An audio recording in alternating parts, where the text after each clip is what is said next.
Hoje eu e o Gustavo temos a honra de receber um cara que eu conheço, na verdade, pelas telinhas há muito tempo, mas pessoalmente há pouco tempo eu posso dizer, para quem nos assiste, o cara é demais. Um patriota, um, um profissional de alto gabarito, nosso sempre secretário da Cultura e amigo, deputado federal por São Paulo, Mário Frias. Então, Gustavão, eu não tenho dúvida que hoje a nossa audiência vai ser enorme. Acho que também do público feminino, com certeza, teremos aí, né, o nosso ex-apresentador de televisão, ator, mas secretário de Cultura que não dava a Lei Rouanet para os fanfarrões. Então, Mário, fique sabendo de antemão aí, cara, do meu orgulho de estar labutando contigo, de estar trilhando esse caminho, tu que está fazendo uma diferença e está fazendo um papel muito bacana. Muito obrigado pela presença. Já estamos batendo mais de 1.000 patriotas nesse início. Daqui a pouquinho vai começar a compartilhar. Então, ó, pessoal, compartilha essa live que hoje vai pegar fogo. Mário, boa noite. Boa noite, Zuco. Boa noite, Gustavo. Uma honra estar aqui com você, irmão, com vocês dois. A gente já se cruzou bastante no governo Bolsonaro, né? São muitos anos aí, você está falando aí, né? Na minha cabeça fica passando um filme aqui desde 1996, fazendo malhação, novelas, apresentando programas. A minha vida foi toda pautada na cultura.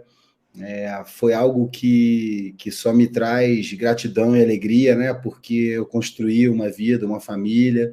Eu fiz as minhas escolhas também, né, Zuco? Porque o meio sempre tentou impor uma forma de ser correto, né, de acordo com os parâmetros dessa turma, e foi algo que eu nunca me encaixei, né? Para mim, eu sempre vi meus pais trabalhando muito. Eu sou neto de uma gaúcha braba, Dona Maria, mãe da minha mãe, Maria Saldanha, uma pessoa politizada, uma pessoa que começou desde muito cedo o trabalho com as pessoas carentes no Rio de Janeiro, veio para o Rio, né, casou com meu avô, que é mineiro.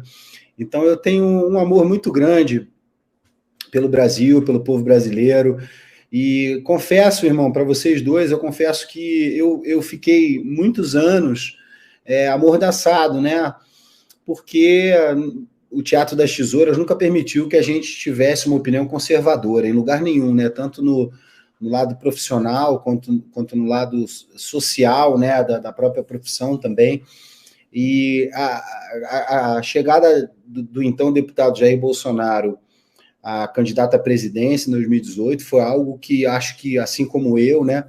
Milhões de brasileiros despertaram e falavam, nossa, então a política não só tem gente suja, a política não só tem corrupção, né? Então ele foi um oásis assim no espectro político do brasileiro, e com uma gestão proba, uma gestão honesta. O presidente nunca, Zuco, pediu para mim ou deu uma ordem, um comando impossível, né? O presidente nunca quis cercear os artistas ou acabar com o fomento à cultura.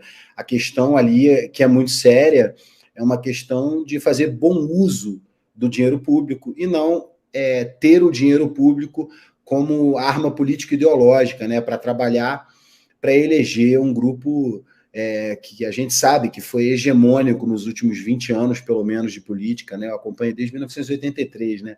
Eu estou velhinho, mas é algo que eu tinha vergonha de falar de político. Então, o que o presidente Bolsonaro fez, por mim, é algo impagável, porque ele deu voz àquilo que eu pensava. De uma certa maneira, o que adianta ter liberdade se você não tem voz, né? Se você não pode falar o que pensa, você não está livre. E eu acho também, Zuco, que hoje a gente está passando por essa questão também. Eu e você, a gente tem convivido bastante aqui no início do ano, no Congresso, e a gente está vendo o quanto é difícil, o quanto está sendo difícil para nós representarmos simplesmente aquilo que a gente acredita, porque às vezes as pessoas perguntam para mim, nossa, que pautas que você converge com o presidente. Eu falo, cara, eu não tenho nenhuma divergência com o presidente. Para mim é muito simples, sempre foi muito simples lidar com ele, porque os meus princípios são muito parecidos com os princípios dele. Então, agora eu acho, né, eu me sinto nesse dever, né, até por esses meus 122 mil votos em São Paulo, sem nunca ter participado de uma eleição, sem nunca ter me colocado para nenhum cargo. Então, foi algo que me dá não só a coragem, mas me dá a responsabilidade de continuar lutando por essas pautas. E acho que a nossa amizade ela também surge naturalmente nesse espectro, né? A gente converge em 99,9% das pautas, né? Então, agora vai ser um caminho árduo, meu amigo. O Gustavo Vitorino, a gente está aqui com um excelente profissional, um excelente artista, ator, mas que, como ele mesmo disse, ele seguiu os seus princípios, seus valores, nunca, que nem botou aqui, deixa eu ver se eu acho, que nem botou aqui a Maria de Lourdes, vou botar na tela aqui, ó. Agora estão se lambuzando com a Rouanet. O Mário Frias é aqueles caras que sempre tinham um protagonismo no que participava.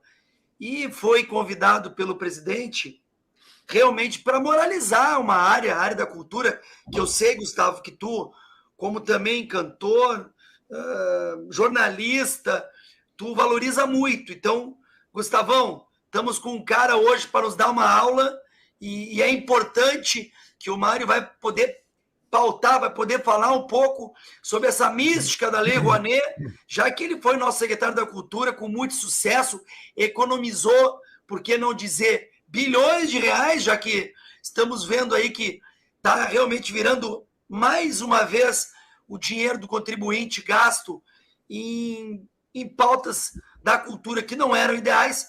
Então, Gustavo, hoje a noite promete, hein? Pois é, minha gente, eu fico extremamente feliz, viu, Zucco, e mais feliz ainda em ter oportunidade de dizer isso para o Mário, porque eu já falei muitas vezes no meu programa lá da rádio, no meu programa na TV, eu tenho um programa diário aqui, viu, Mário, na rádio e na TV, e eu, durante o governo Bolsonaro, eu sempre fui muito direto e objetivo. Eu sou bolsonarista, sou conservador de direita, encho o peito para dizer isso. E eu acho que o fato do deputado Zucco, federal, e eu, estadual, sermos os mais votados do Rio Grande do Sul, mostra que as pessoas, pelo menos por aqui, perderam aquele constrangimento de dizer, olha, eu sou de direita conservador. Eu quero a minha filha usando um banheiro de menina, uma filha de 9 anos usando um banheiro de menina. Eu não quero que ela divida banheiro com um mangolão de 14 anos. Não quero isso. Então, assim, defendemos o direito do cidadão ter arma, se defender, enfim. Mas quando a gente aborda o tema cultura, Mário, eu quero dizer uma coisa para você. Você deu uma lição no Brasil. Muita gente não aprendeu, mas você deu uma lição no Brasil de que cultura a gente faz gestão para aqueles que precisam. Então, essa ideologia criminosa e mentirosa que está aí, tomou conta do país, insiste em dizer que o governo dos pobres. Não, é uma demagogia barata e pé de chinelo, porque você liberar milhões para artistas milionários é criminoso. E um pequeno artista do interior de Pernambuco, do Ceará, ou do Mato Grosso, ou aqui do Sul, que precisa de 30, 40, 50 mil reais para gravar o seu CDzinho, não conseguia. Com você na gestão, isso começou a acontecer. As pessoas dizem, o Mário fechou a Rouanet. Não, o Mário não fechou a Rouanet. O Mário fechou a Rouanet para os milionários. E não fechou, simplesmente foi estabelecido um novo limite de ganho para o artista. Acabar com aquela orgia de ele pegar 1,5 milhão e botar 1 milhão de cachê nas despesas da Rouanet, para depois justificar. Não. O Mário estabeleceu um limite para os cachês, e diante disso, os artistas, os grandes artistas, começaram a gritar. Por quê? Não é porque não tinham a Rouanet, é porque eles queriam a esmagadora maioria dos recursos da Lei Rouanet. Enquanto que aquele jovem violeiro lá do Mato Grosso, que precisava de 30, 40 mil para gravar o seu CDzinho, esse conseguia. Esse conseguia, apresentava o seu trabalho. Então, quando se diz hoje, mas o Bolsonaro acabou com a Lei Rouanet. Não, o Bolsonaro deu sentido à Lei Rouanet. E você, Mário, foi o responsável por isso. Você deu uma lição de gestão em como se faz cultura voltada às pessoas carentes, aos artistas principiantes, aos artistas que estão começando. Então, eu quero aqui no início da nossa live, desde já, mandar um abraço para você, agradecer a você, porque lá no fundinho eu já fui artista no passado, tocava meu piano, meu violão, minha guitarra lá, fiz parte de alguns grupos. Enfim, não convém trazer o passado, senão o Zuca é muito fofoqueiro, vai acabar me entregando. Mas o mais importante, Mário, é assim, você mostrou para que serve a Lei Rouanet e como a gente gostaria que ela continuasse dessa forma. Mas o que a gente viu foi exatamente a inversão de valores. Imediatamente se fechou a porta para os artistas pobres, os artistas iniciantes, e começou a se dar 5 milhões para não sei quem, 3 milhões para não sei quem, mostrando como não se administra um projeto que é bem intencionado, mas no Brasil virou ferramenta política da esquerda. Pessoal, eu quero fazer uma pergunta para o Mário, mas antes de mais nada, nós já estamos passando de 2.000 patriotas num domingo de carnaval. Olha, muito obrigado pela consideração. Não tenho dúvida que muita gente gostaria, né, de estar aí fazendo o seu descanso. Então, agradeço vocês e peço para que vocês agora compartilhem, parem um pouquinho que estão fazendo, compartilhem essa live. Já peço para os gaúchos, os paranaenses, catarinenses que nos acompanham, vai nas redes sociais do Mário Frias, compartilha lá, curte, comenta, porque vocês vão ver as ideias desse cara. Esse cara vai fazer a diferença não só para a área da cultura. É meu parceiro na pauta do armamento também, e a gente precisa realmente apoiar os nossos deputados, os nossos parlamentares. E eu quero agradecer então, também, né, Zuco? Hein, Zuco? Agradecer também os canais que reproduzem a nossa live. Jornal da Cidade Online, pessoal maravilhoso, talvez seja o maior canal conservador do Brasil. Pessoal do Jornal da Cidade Online, aquele abraço para a turma lá. E são vários outros veículos, viu, Mário, que reproduzem. Então, assim, a gente tem 2.000 diretos aqui no YouTube crescendo, mas o nosso efeito multiplicador, as estatísticas nos dão entre 20% a 25%. Então, seria alguma coisa em torno de 40, 45, 50 mil pessoas. A gente já teve live que passou de 100 mil pessoas. Legal. Isso é muito legal pelo compartilhamento e pela parceria que a gente tem com esses canais conservadores. Muito legal. Pessoal, vamos lá. Eu vou fazer uma pergunta para o Mário aqui, que tá chovendo de mensagem para mim. E enquanto a gente vê esse desgoverno, esse sempre, né, deprimente presidente que agora mentiu para milhões de brasileiros que ia dar picanha e cerveja, e agora deu um aumento de 18 mil. E mente também em relação à Lei Rouanet, que muito bem... 18 reais. 18 reais, desculpa. 18 reais, que não dá para comprar nem 200 gramas de picanha. Mas, Mário, eu queria que tu explicasse para nós como funciona, como é que foi o teu trabalho pautado nesta lei, que realmente era uma enxurrada de dinheiro mal gasto. Estamos vendo agora exemplos de Cláudia Raia, de não sei mais quem, mas eles estão... Está sendo gasto tudo, estava represado, que nem eles falam. Não, Bolsonaro represou bilhões da Lei Rouanet. Isso, para mim, só me enche de orgulho falar assim, Mário, tu é do caramba, porque tu realmente conseguiu dar uma normatizada. Explica para nós, amigo. Zuco, o Vitorino está falando... O Vitorino falou tanta coisa ali, né? Por ele já ter convivido, né? Por ele ser um artista no espírito, a gente nunca deixa de ser artista. A gente pode até parar de executar aquele trabalho, aquela arte em si, mas o artista é algo que pulsa dentro da gente a vida inteira, né? Tá sempre ali aguçado, né? Vendo um bom filme, ouvindo uma boa música, você tá sempre progredindo, né? Lógico que o exercício requer a dedicação, mas a gente nunca deixa de ser, né, irmão? Se você toca piano, violão e já tocou em banda, esse tipo de coisa, você tem isso dentro do seu coração. O que acontece, gente? Eu sempre ouvi falar muito sobre a questão da Rouanet, né? Algo que a gente politicamente escuta, principalmente através do então deputado Jair Bolsonaro, né? Ele sempre falou sobre isso, né? E o que acontece? A lei de fomento, ela é muito importante. Ela é uma lei, como o Vitorino falou, ela é uma lei criada para alicerçar os artistas em todo o nosso país continente, né? Não é algo que você deve privilegiar alguém, até porque a lei impede a tal da análise subjetiva, que é quando o gestor define o que é bom e ruim. Ali você tem que cumprir um pré-requisito legal e técnico para poder ter o seu recurso aprovado. E como qualquer sistema, ele tem uma ordem. Então você coloca, ele passa por diligências, ele vai andando no ritmo do próprio sistema, para que isso seja algo controlado, para que você saiba onde vai o dinheiro. Não é soltar, não é liberar para captação e esquecer esse dinheiro.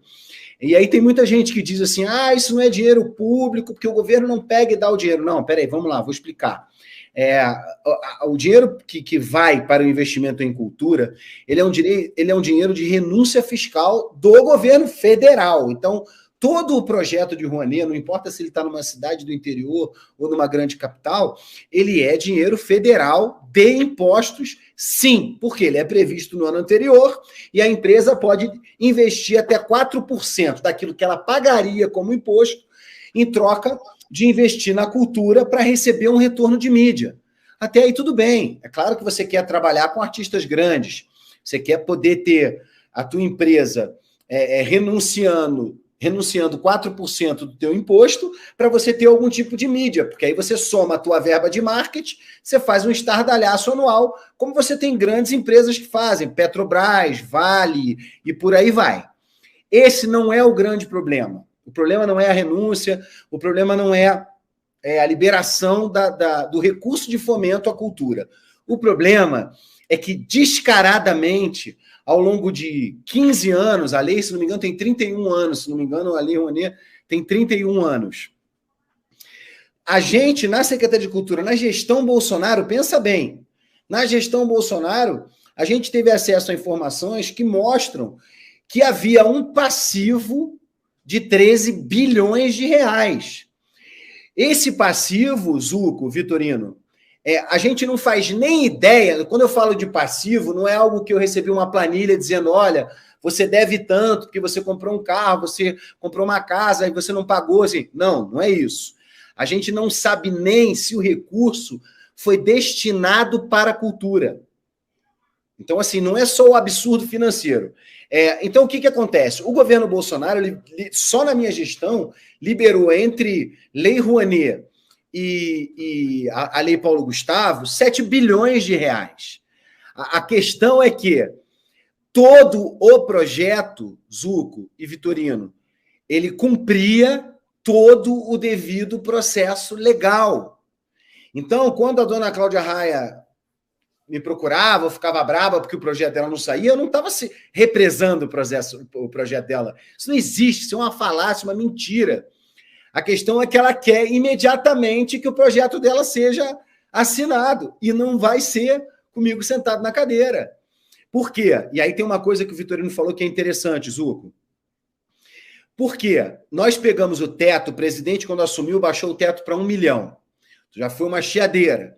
Depois que eu arrumei a bagunça, nós baixamos esse teto para 500 mil. Por quê, Vitorino? Não é porque eu quero atrapalhar nenhum projeto grande, mas todo o projeto, para ele ter início de investimento, ele precisa ter 10% captado. Então, se eu jogo o teto para 10 mil ou para 5 milhões, qual artista pequeno que verdadeiramente vai ter capacidade para captar 10% de 5 milhões? Nenhum. Então, quando você baixa o teto para 500 mil, você torna possível que artistas pequenos, como eu recebi dezenas de mensagens me agradecendo, tiveram pela primeira vez na vida a oportunidade de ter um projeto financiado pela Lei de Fomento. Uma outra coisa que chiaram muito, Zuco, é que eu baixei o teto de cachê para 3 mil reais. Aí a imprensa soltou a CNN, a Globo, porque é um absurdo baixar para 3 mil reais. Mas escutem bem, meus amigos, o teto era de 48 mil reais. Só que aí, pasmem, era 48 mil reais por apresentação. Eu baixei para 3 mil por apresentação. Se o cara fizer 10 apresentações por mês, o que, para quem é artista e vive disso, sabe que que é costumeiro, você vai fazer uma peça de teatro, você vai fazer mais de 10 apresentações por mês. Você já está falando de um salário de 30 mil. Então, eles estavam reclamando que eu baixei do teto de 48 mil reais para 3 mil por apresentação. Então, assim, coisas básicas, Zuco, por exemplo, nós colocamos na nova instrução normativa da Rouanet, na gestão Bolsonaro, que a cada projeto grande, né, que pegar a lei de fomento, pegar a Rouanet, em R$1 milhão, vai ter a obrigatoriedade de financiar um projeto com 10% disso. Então, são coisas que o presidente pensa, e a gente conseguiu fazer uma gestão bacana. Para quê? Para que facilitasse o acesso para a população. Eu vi a ministra Margarete Menezes aí falando que estava tudo represado, que nós vamos ter 10 bilhões, que eu vou liberar. Aí eu faço a seguinte pergunta. O dinheiro não é o problema, a liberação do recurso não é o problema. O problema é fazer uma gestão responsável e zelar pelo recurso que é advindo dos impostos. Então, veja bem como a minha crítica não é uma crítica a quanto, mas como. Então, é muito fácil. Vou botar 10 bilhões. Aí você tem que pensar o seguinte, se você vai botar 3 bi no agronegócio e 10 bi na cultura sem responsabilidade, fica muito claro para mim, mais uma vez. Por quê, Zuco? O que é cultura, Zuco? Como é que você faz como é que você define? Se é um hospital, você põe o dinheiro. Se é uma estrada, você põe o dinheiro. Se é saúde, você põe o dinheiro, né? Se é educação, você põe... Agora, cultura é o que exatamente? Aonde esse dinheiro vai parar? Como esse dinheiro será gerido? Então, essas perguntas são muito mais importantes. Você vê que a imprensa não dá atenção a isso. A imprensa só fala dos valores bilionários que vão ser investidos na cultura. Mas aonde? Esse dinheiro vai beneficiar a população? O presidente Bolsonaro, quando liberou a Lei Aldir Blanc, foi porque o setor de eventos e shows estava destruído por causa da política do lockdown, do fica em casa e a economia a gente vê depois. Foi a primeira indústria a receber um pé na porta e não ter solução. Então eu vi gente fechando negócio. E eu não estou falando de artista, não. Eu estou falando da camada que sobrevive com os artistas, que emprega, que profissionaliza, que investe no interior do Brasil. Então, assim, aí havia uma necessidade específica para se investir 3 bilhões de reais.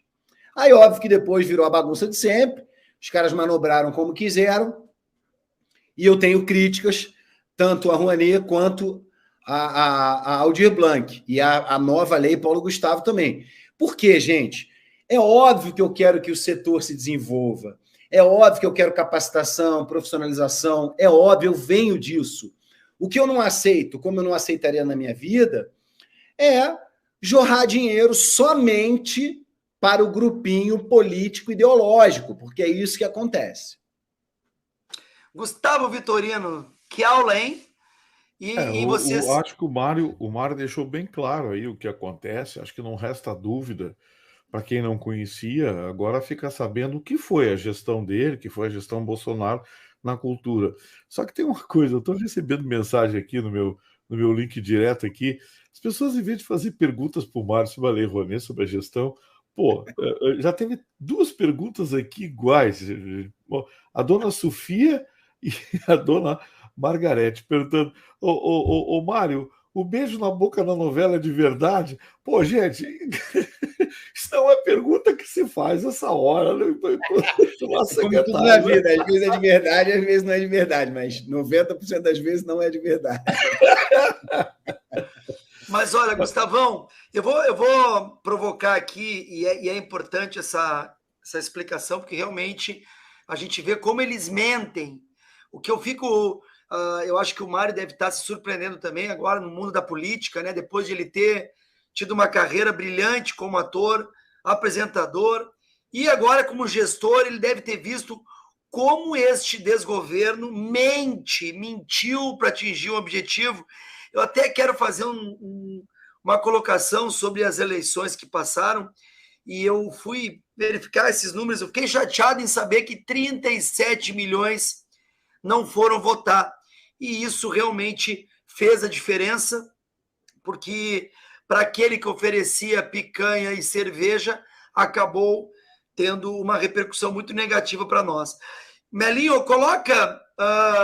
eu quero que tu coloque agora como continua a imprensa. A Ju está falando que a nossa live caiu no Instagram, viu? Oi? A nossa live foi encerrada no Instagram, foi? Foi. No Instagram? Minha esposa está falando aqui. Tá. Eu vou dar uma... pode ser que... Sabe que a gente foi censurado já, né, Mari? Então, não acredito. Não duvido que possa ter acontecido. Mas passamos já de 2.000 patriotas pelo nosso controle aqui, que eu estou vendo que a gente tem o somatório. Tá bom o negócio. Melo, coloca o vídeo daquela jornalista que eu prefiro não falar o nome, para o Mário ver, porque ela consegue ver um bom governo dele. Acompanha aí, Mário. Mudando esse foco, né? Miriam, e nesse mês e meio de governo que já tivemos aí, o que já andou? Muita coisa andou. É impressionante que só tenha 45 dias, hoje 46 dias, do governo do presidente Lula. Fez uma enorme diferença, por exemplo, na vida dos Yanomami. Fez uma enorme diferença no combate ao desmatamento na Amazônia, que agora você tem o IBAMA no controle do combate ao desmatamento. A lei voltando a ser respeitada. Uma mudança grande na área da saúde, na área da educação. Já volta as prioridades para o ponto certo. No caso da política habitacional, as pessoas com menor renda voltam para o programa e com subsídio, que é isso mesmo, o subsídio existe para ajudar os pobres a terem a sua residência. O Bolsa Família volta com os mesmos critérios de antes, porque você não pode ter um programa de transferência de renda sem critério. Então, muita coisa mudou. Eu acho que o mais importante também que mudou foi o seguinte, e ficou claro no dia 8 de janeiro. O governo passado tinha uma política de enfraquecimento da democracia. Isso ficou claro no dia 8 de janeiro, com ataque a todos a sede dos poderes. E no governo Lula você tem um respeito à democracia e às instituições e a construção desse pacto. Então, acho que em um mês e meio aconteceu muita coisa no governo Lula, muita coisa para melhor. Combate, por exemplo, ao armamento descontrolado. Enfim, a lista é grande e meu tempo até já acabou, Ana Paula. Você tem crédito para... Eu fico imaginando, né, realmente, como muitos brasileiros acabam acompanhando uma irresponsável de uma jornalista que nem essa, irresponsável, mentirosa. Desde quando o Lula mudou a vida dos Yanomamis? Desde quando a FUNAI apareceu agora? Desde quando o armamento que ele está dizendo melhorou? Ela não sabe nem ver os números da segurança pública. E Zuco, eu vi um negócio inacreditável, que Lula entrega quase 4.000 casas do Minha Casa Minha Vida. Como é que construíram 4.000 casas em 45 dias, hein? Essa gente não tem... Eles não têm mais pudor para mentir. Mas isso aí, para mim, Zuco, não é nem um pouco por acaso, né? Eu tenho um olhar, né, uma visão muito mais aprofundada do que acontece ali, né? Isso é um jogo de cena proposital, com palavras escolhidas, com narrativa construída, para tentar, de alguma maneira, justificar um governo que já chegou mostrando a que veio, né? Basta você olhar para os ministros desse governo e para as posturas que vem tomando. Agora, se apropriar de coisas e mentir é a especialidade dessa gente. Isso não é de agora, eu não estou falando por ter sido secretário de Cultura, nem por hoje ser deputado. Estou falando como brasileiro que tenho 51 anos e acompanho política a minha vida toda. Então, mentir, dissimular, se apropriar, eles são mestres, né? E essas questões todas que a gente está vivendo sobre democracia chega a ser uma piada, né? É uma verdadeira piada o que está acontecendo hoje. Eu quero dar um exemplo aqui particular, né? Que eu hoje, quando eu vou escrever um Twitter, eu faço uma revisão de texto para saber se eu estou falando alguma coisa que eu não posso falar hoje em dia. Existem algumas palavras que a gente simplesmente não pode escrever ou citar em algum vídeo, ou vamos ter o único canal que a gente ainda tem para poder mostrar o nosso trabalho. Porque muita gente falava, porra, vocês são muito cachorro louco aí na cultura, não sei o quê. Eu falava o seguinte, olha, a única estratégia que eu, como secretário da Cultura, fiz foi, eu não vou perder tempo do meu dia de trabalho respondendo à imprensa. Por quê? Porque numa matéria de 4 parágrafos, falando eu ou não, eles vão colocar o que eles querem. E no final, eles ainda vão pegar qualquer coisa que eu disser, vão distorcer para me atacar. Então, a única alternativa que nós temos, que são as nossas redes sociais, elas são a nossa única alternativa para falar o que de fato estamos fazendo. O resto, 99,9% das vezes, é narrativa político-ideológica e militância. Por quê? Se você for avaliar a história dessa jornalista que está aí, ela não podia nem falar na praça, porque ela é uma pessoa, na minha opinião, desequilibrada, porque não é possível que uma pessoa tenha vivido toda a era PT e ter determinados tipos de oposição. Primeiro que presidente eu só tenho um, e eu vou ter sempre somente um. Chama-se Jair Messias Bolsonaro. Esse é o meu presidente. Quando essa pessoa aí fala de presidente, eu não tenho referência alguma na fala dela, porque eu tenho certeza absoluta que 100% do tempo ela só está falando aquilo que ela quer, aquilo que a empresa quer. Ela jamais está ali a serviço da verdade e dos fatos. É isso aí. Gustavão? Quando eu vejo coisas assim, eu lembro do livro do professor Lyle Rossiter, um psiquiatra americano que escreveu um livro chamado A Mente Esquerdista.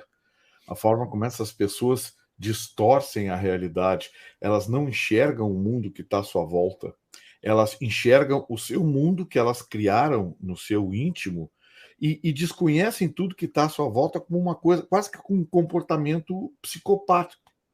É uma coisa assustadora. O livro do Lyle, ele descreve em detalhes como a mente vai se corroendo diante da realidade do lado de fora da porta. As pessoas passam a ter uma conduta e um comportamento tão distorcido que elas, primeiro, perdem o bom humor, se tornam pessoas amargas, porque elas têm dificuldade de confrontar o cotidiano. Agora, tem um outro aspecto também, tem um aspecto do oportunismo. Tem gente que ganha dinheiro com ideologia. E a gente sabe que muitos dos comentaristas da Globo recebiam de governos petistas poupudos cachês para palestras. Aquelas palestras que o Lula fazia, né? Que ninguém nunca viu, ninguém nunca gravou, ninguém nunca viu uma palestra do Lula. Mas ele tinha lá no Instituto Lula uma grana preta entrando, a lavanderia de dinheiro vergonhosa. E esses tais comentaristas, e essa moça não é a única, não. Tem muito mais gente lá que tem isso. Agora começam de novo a fazer palestra para órgãos públicos, para empresas públicas, enfim. Porque, Vitorino, o que acontece lá é algo muito básico, que é assim, se o meu chefe faz um discurso, eu não posso destoar desse discurso. Então, ou você fica calado, ou você repete feito um papagaio. Então, ela tem algum status dentro dessa emissora, portanto, ela tem contatos acima da maioria. Então, quem está abaixo vai fazer curupaco ou vai perder o dinheirinho.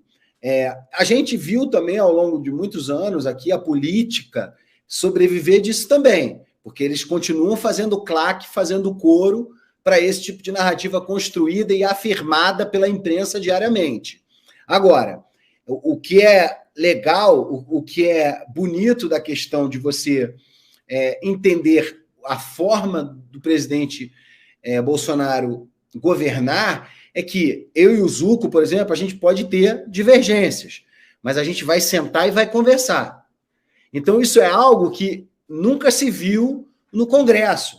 Porque quando você, na minha opinião, tá? Estou falando da minha pessoa, Se eu estou no Congresso, eu fui eleito pelo povo, eu não preciso gostar de você, Vitorino. Eu não preciso achar você bonito, não preciso achar você legal. Eu preciso entender que determinado projeto que você está propondo é bom para a população. E aí eu tenho que afastar o meu ego de lado e efetivamente entender que aquele projeto que você está apresentando é positivo. Infelizmente, a gente viu durante a gestão Bolsonaro muita gente que quer aparecer por aparecer para ter likes, né, como eles falam hoje, para você poder estar sempre na crista da onda. Isso não foi positivo para o nosso governo.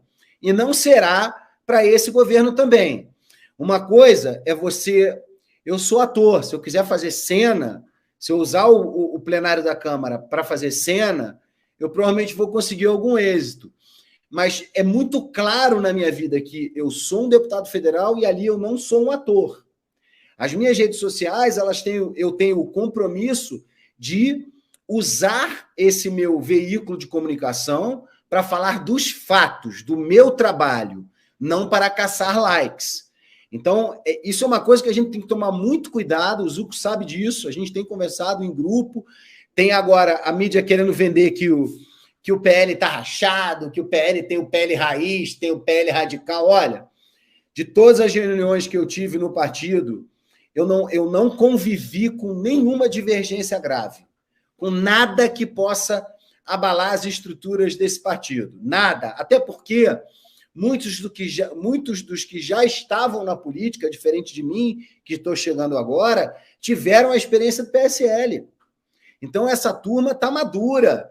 Eu tenho visto muito mais deputados prontos para trabalhar, para apresentar bons projetos, tanto que a gente vem colocando uma série de projetos importantes, pelo armamento, pela defesa das nossas crianças. E a gente está unido, né, Mário?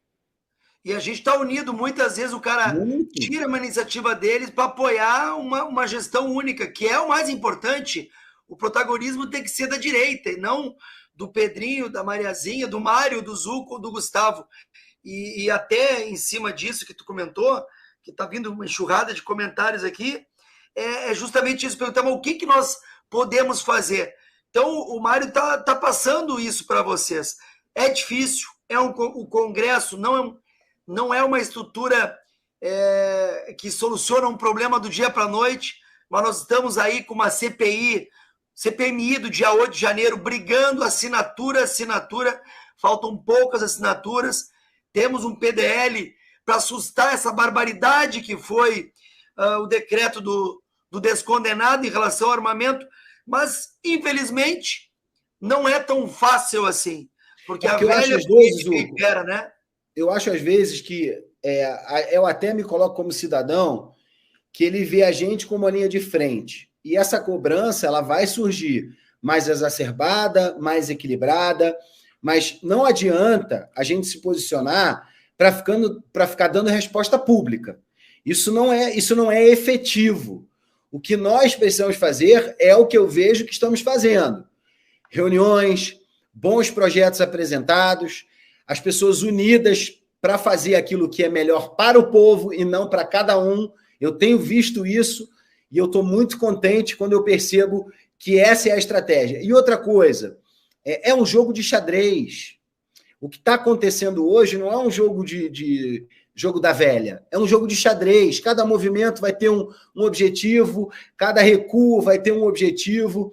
É óbvio que a população, principalmente a que enxerga tudo de bom que o governo Bolsonaro fez, todos os movimentos que não vai acabar, porque o mais bacana disso tudo é perceber que a gente preservou essa vontade, essa garra de representar o patriotismo, de sermos cristãos, de respeitarmos Deus, a família, de buscarmos alternativas. Agora, nós precisamos de muita maturidade nesse momento que a gente está vivendo agora, Zucco, e eu conto com você para isso, porque eu sei que você tem uma experiência gigante no Congresso, para a gente poder mover as peças de acordo com esse jogo. O jogo está muito pesado, nós temos um dos poderes completamente desequilibrando o jogo.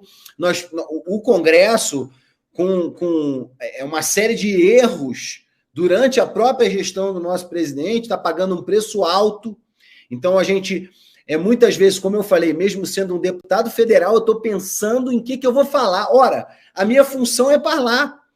Se eu não posso falar, então eu já estou num processo de censura. E tudo isso é real. Agora, o que as pessoas que estão nos assistindo, quero agradecer também a todo mundo que está aqui presente, as nossas redes sociais, pedir para as pessoas realmente seguirem a rede do Zuco, a minha, do Vitorino, porque é através delas que a gente vai poder falar a verdade. Agora, esse momento que nós estamos vivendo é um momento para sermos extremamente maduros e estratégicos, para podermos ser efetivos. Nós temos que buscar em cada ação aquela força máxima, né? Como um golpe, como uma munição quando bate. Você tem que ter aquele lugar certo para não desperdiçar energia e não ser atropelado pelo sistema.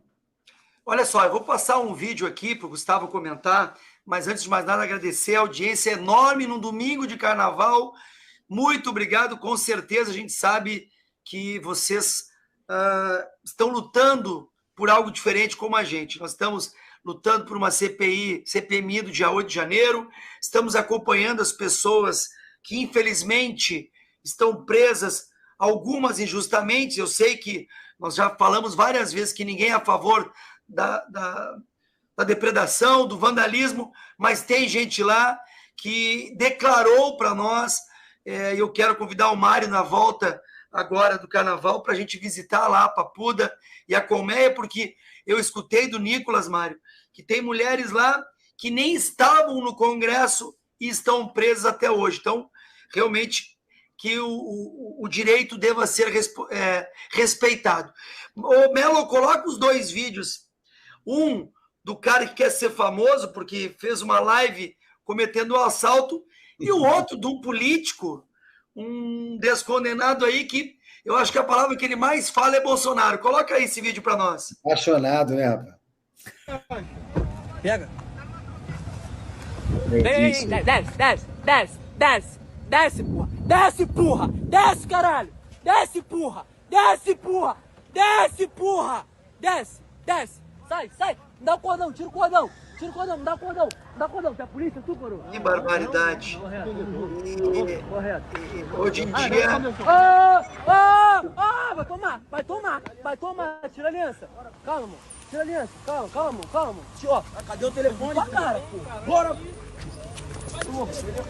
Tomar no cu.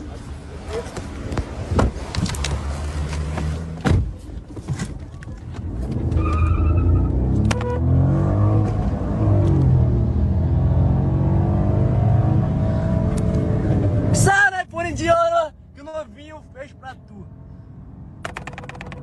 Ô, vamos pegar outra agora, hein?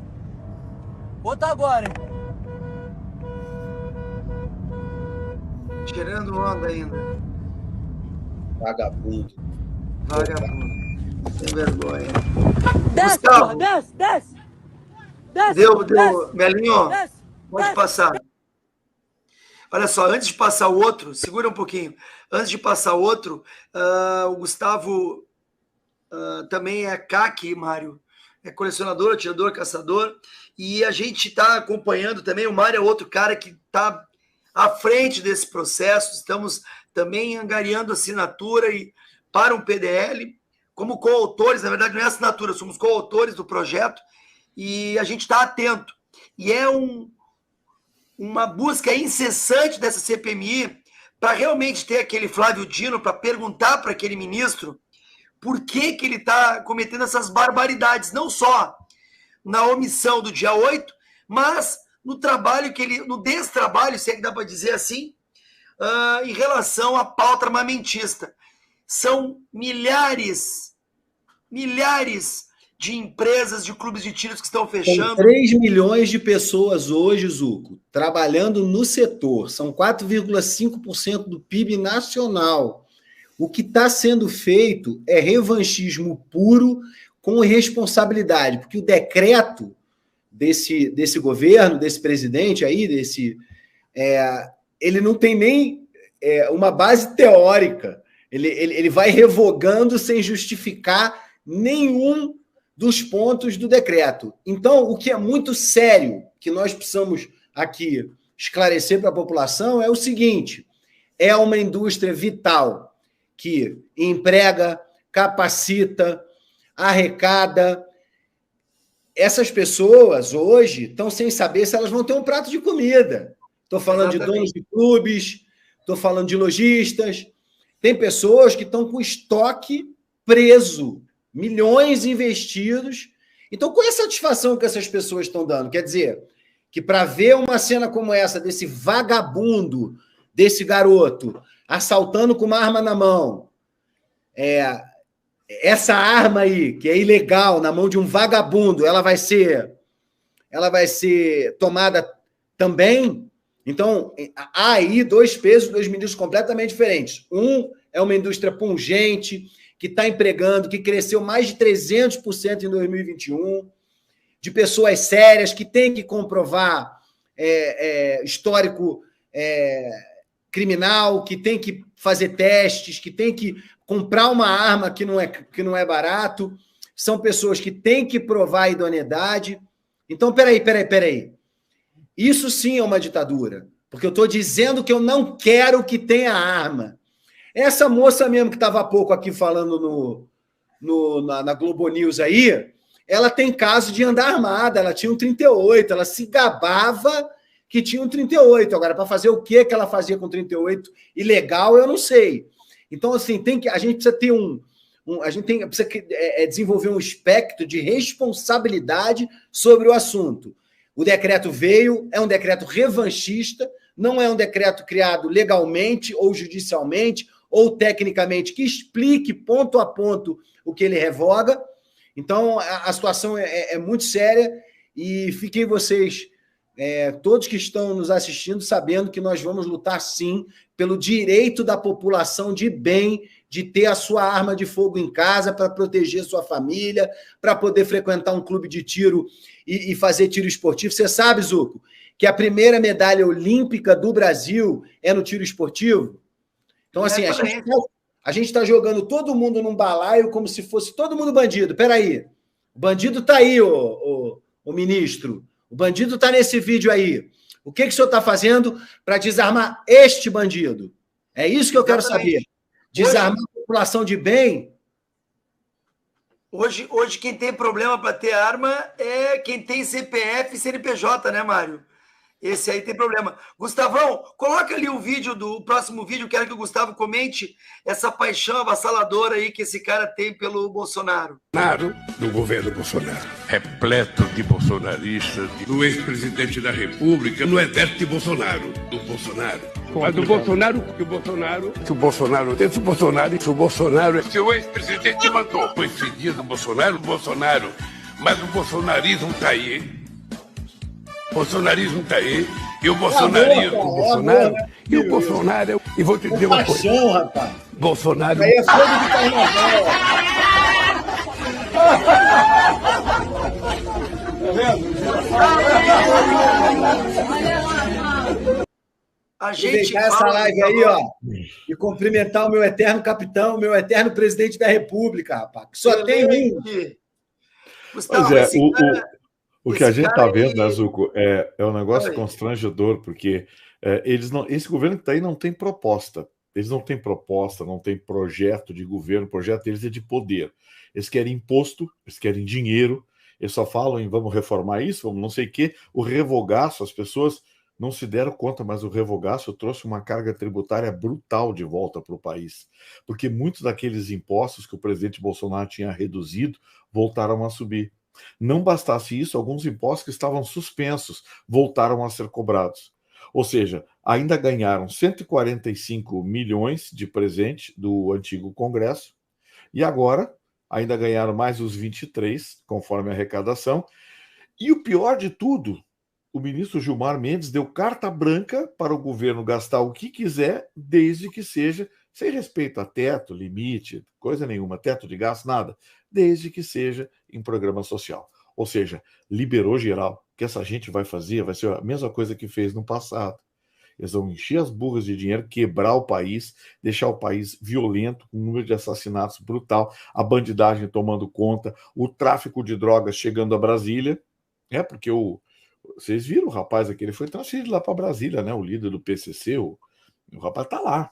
Será que vai ganhar um ministério? Não sei, mas daqui a pouco dão um ministério para ele. Outra questão também que eu vi, um amigo aqui de Brasília estava falando que está sendo pleiteado aí, né? Votado pelo, sei lá, né? Bom, enfim, deixa eu te falar menos, mas a tal da volta da visita íntima, Zuco. E aí esse cara estava falando para mim que simplesmente, se isso voltar, o crime organizado que está preso volta a comandar aqui fora, porque a última coisa que eles querem é visita íntima. O que eles querem é contato com o mundo exterior. Então, isso aí é mais uma coisa que está jogada pelo tapete aí que a gente precisa se preocupar, viu, meu amigo? Gente, olha só, nós estamos próximos do... Sei que já vai começar aquele... porque olha, hoje foram só elogios nessa live, mas eu quero falar rapidinho na minha consideração final, depois eu vou deixar o Gustavão e o Mário. Nós estamos tendo algumas pautas que a gente não conseguiu abordar hoje. Quero muito que o Mário aceite de novo um novo convite, porque é muito bacana.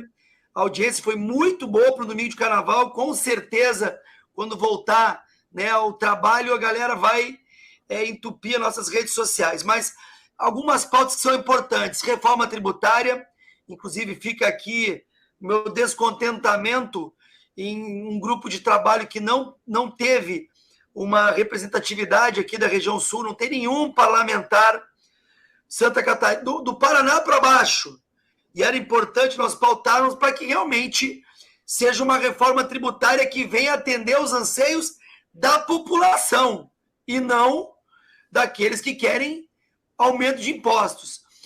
Também, eu vou pedir para o Melo, coloca aí, Melo, uma das coisas que nós estamos vendo, a volta do MST pujante. Isso é uma informação de última hora. Integrantes da Frente Nacional de Luta Campo ocupam fazendas. Olha só. Olha bem.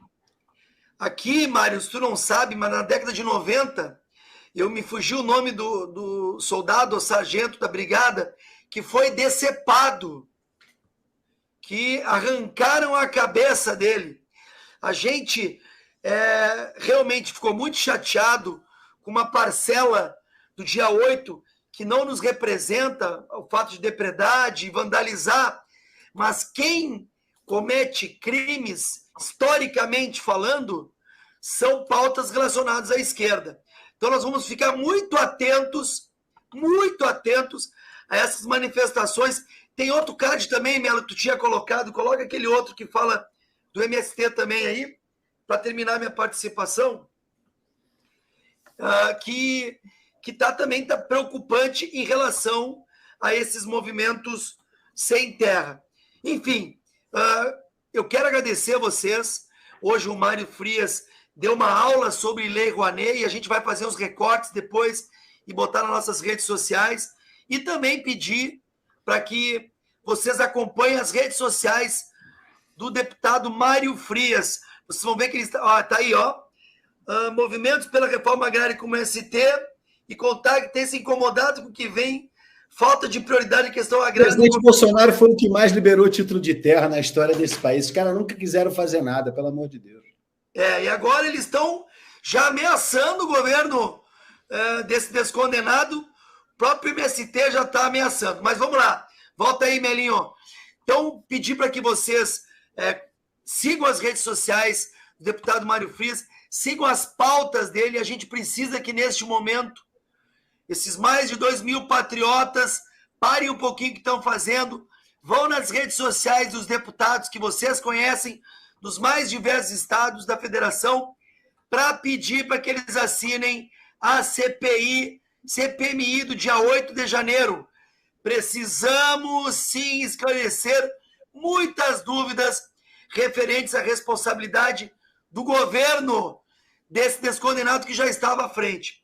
Gustavão, suas considerações, por favor, amigo.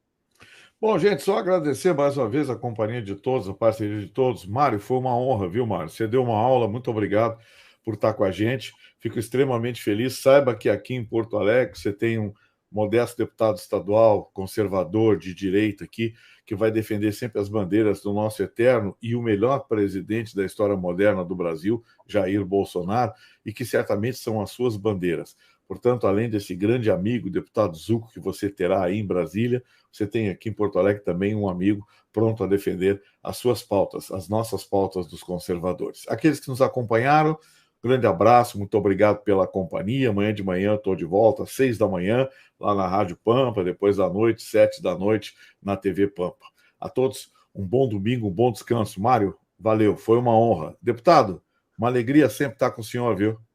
Ele falou modesto, Mário, mas o cara já é considerado o melhor jornalista há 3, 4 anos, foi o deputado estadual mais votado, canta, atira, é advogado da OAB. Uma estrela. Então, conselheiro da OAB é um cara modesto. Mário, muito obrigado, tu é um craque, viu, cara? Parabéns e muito obrigado pela participação. Zucco, pô, eu tô aqui sempre que você quiser, papo excelente, ideias concretas, né? Estamos aqui realmente falando de ações propositivas, de lutas que nós precisamos representar como linha de frente. Gustavão, obrigado, uma honra. Artista a gente nunca deixa de ser. Pode ser que a gente não esteja fazendo aquela que a gente gosta, mas a gente nunca deixa de ser. E Zucco, meu irmão, estou cada dia mais feliz com a nossa amizade. Nós temos diversos amigos em comum. Meu pai era piloto agrícola, então eu morei em Pelotas. Que quando legal. era pequeno. E foi uma experiência maravilhosa andar aí. Eu estive na Lagoa dos Patos, nos Pampas.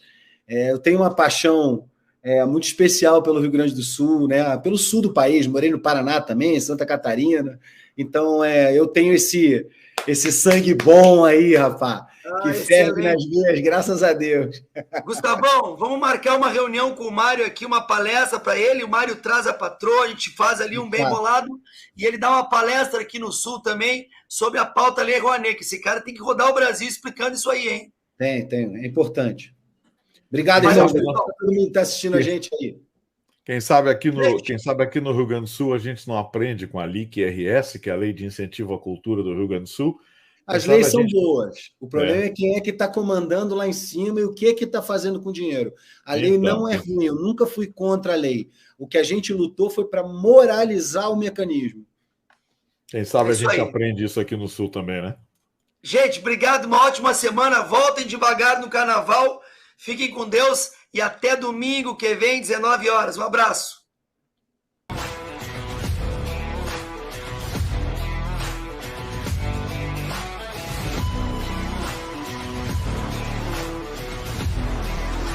Isso é uma piada. Vamos continuar lutando por um Porto Alegre melhor, um Rio Grande melhor, um Brasil melhor. Bandido, vagabundo pode matar quem quiser lá, tira o corpo aqui embaixo, tá tudo certo. A polícia não pode subir atrás da vagabundagem.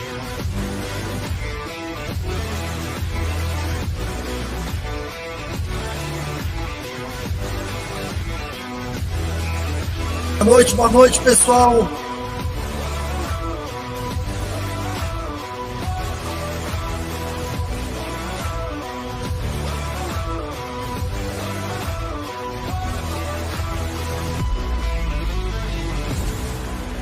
Agora, tu vê se eles dizem isso na televisão.